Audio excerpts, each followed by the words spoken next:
sa loob.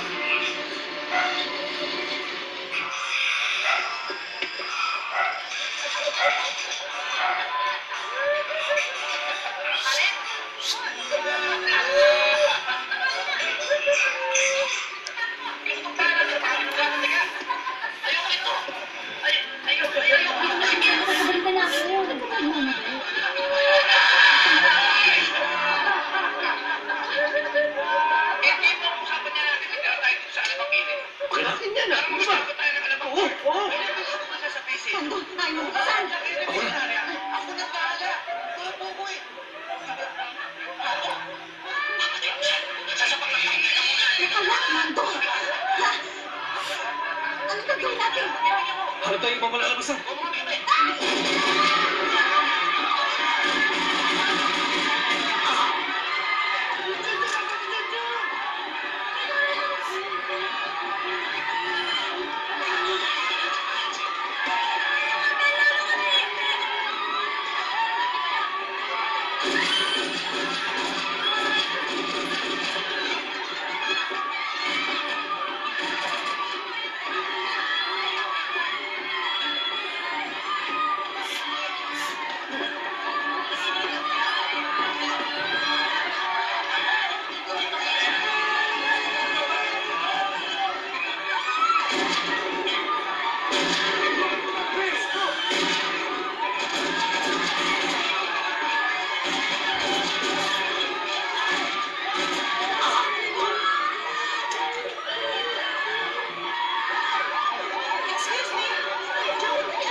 Presinto na kayo magpagawa ng bisis! Sir, yan po ba yung batang pinignan? Sir, bibigyan niyo po ito. Sige na tayo mag-usap. Sino ang kumignan? Sino ang kumignan sa bata? Sir! Ano? Usap po sa akin. Ano, Joey, dito tayo. Ma'am, kayo ba ang kumignan? Kayo daw ang kumignan sa bata.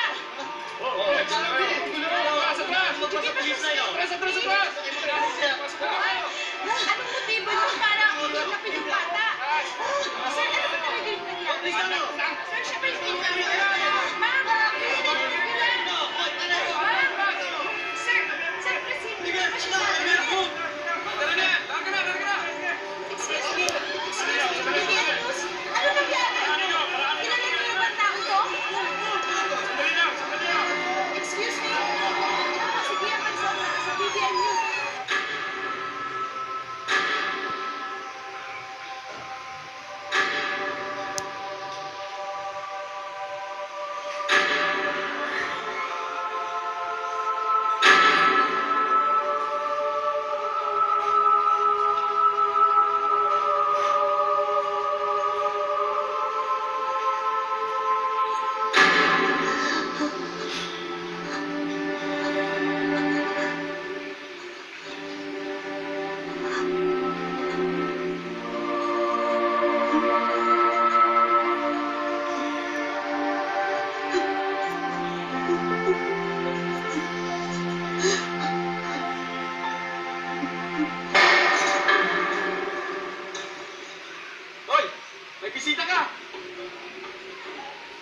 Hoy! Jel, sara mo nga itong pingpong to. Ano ba kami ng...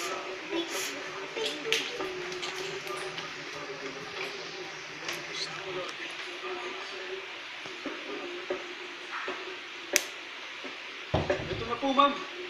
Salamat. Upo ka.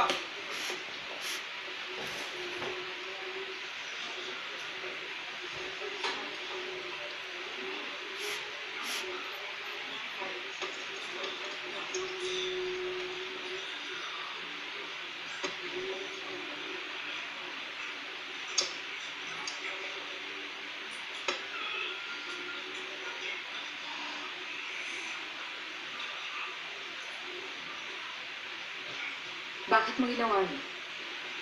Bakit mo kinidnap si Marco?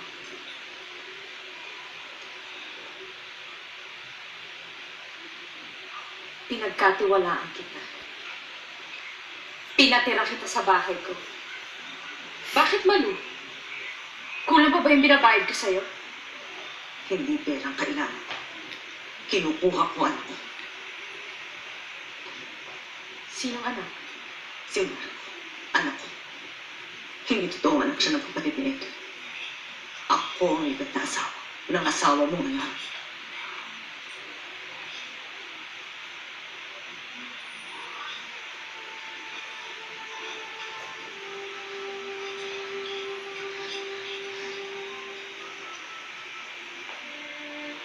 Hindi totoo yung sinasabi mo. Sinisira mo lang ang pamilya ko para mailigtas mo ang sarili mo. Pero ito lang ang sasabihin ko sa'yo. Sisiguraduhin ko. Mabubulong ka sa bilangguan. Yan naman talaga ang kaya ng influensya mo. Ang pera mo. Sayang ka. Edukada. Pero tanga.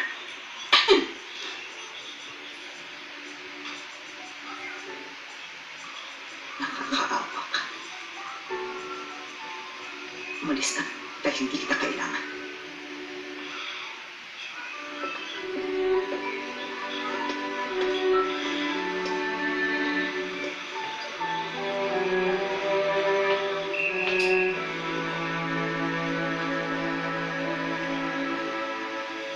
Ang ating pong panauhin ngayon ay nagngangalang Mrs. Gemma Porcillo.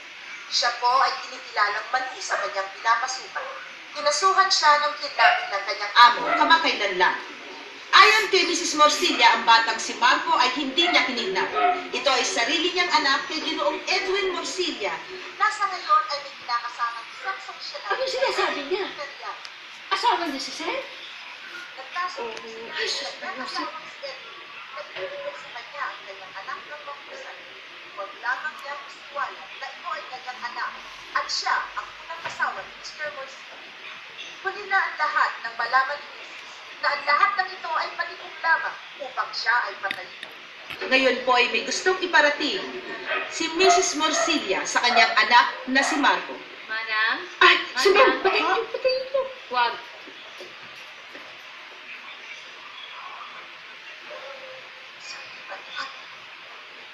Ito ba ito? Pangarap ko naman bumili ka sa bahay natin sa probinsya. Alam mo, anak.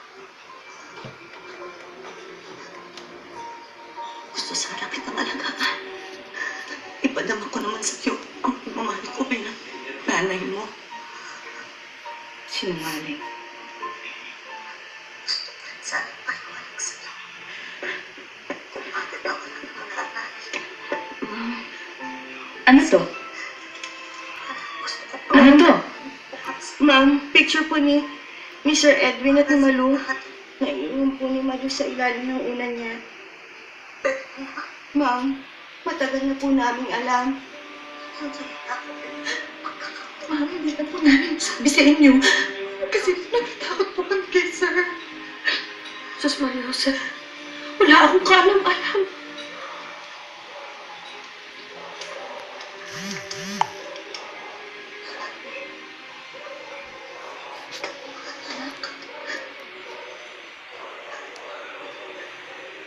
Sakaling hindi na tayo makita.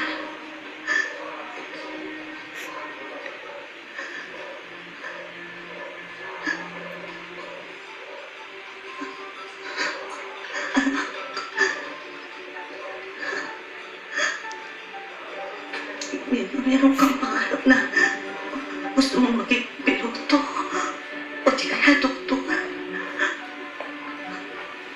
Ipagdarasal ko sa Diyos na matupad sana lahat ang pangarap mo. At naisipin, mahal na mahal kita.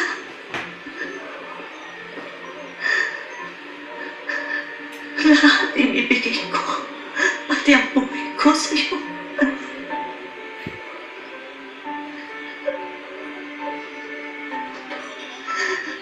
Mahal ka ng nanay, ha? Huwag mo kakalimutan yun, anak.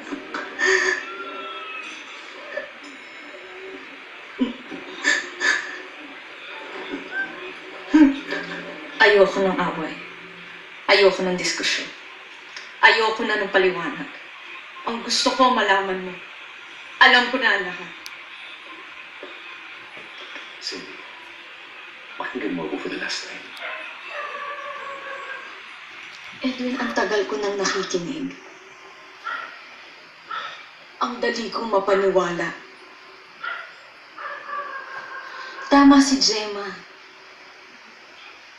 Tanga ako.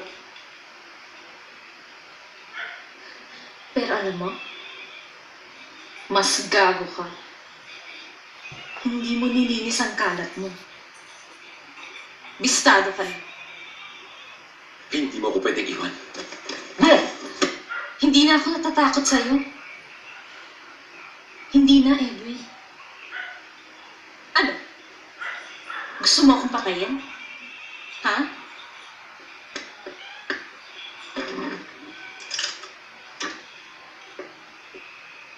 O, ayan na baril. Kalabitin mo! Patayin mo na ako ngayon! Ayan!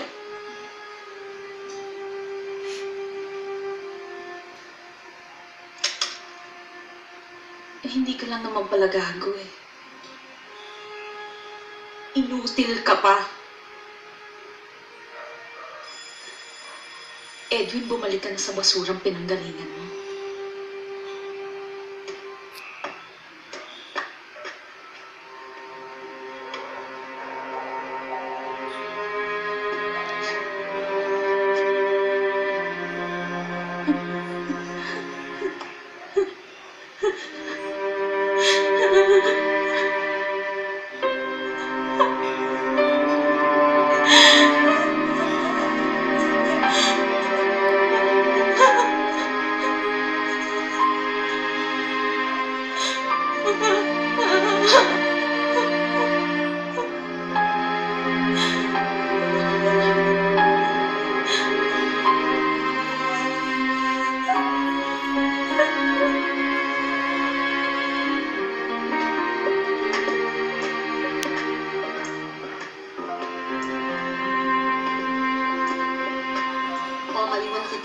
Ayun sila.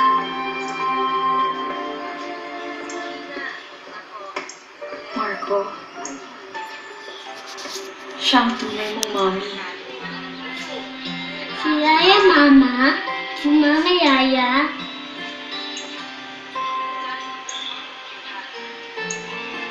Oo, siya ang tunay mong mami.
Calling all passengers to be on So listen, can I visit you and Abby in the States?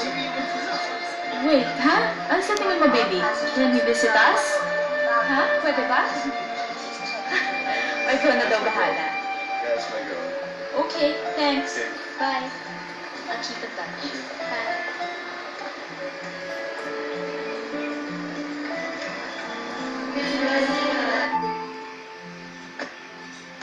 Well, I'm sorry it has to come to this. You see, Cindy and the kid left for the States. And effective today, you're terminated from your job as general manager of Sports World. We're terminating all your connections with Imperial Properties. And you're not to do any banking transactions in the name of Cindy. All your bank accounts are closed, all credit cards canceled. You see, Cindy's filing a divorce on the grounds of bigamy. I'm sorry I have to do this unpleasant task, but it is my job as acting administrator of Imperial Properties. I hope you understand.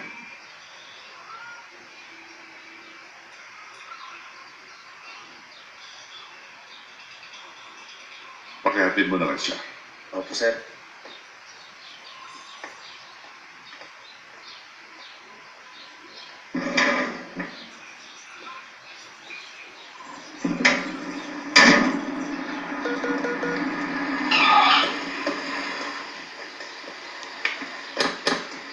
Mr. Edwin Musilla, inaaresto ka namin sa salang papatay kay Sargento Nando Macaspa.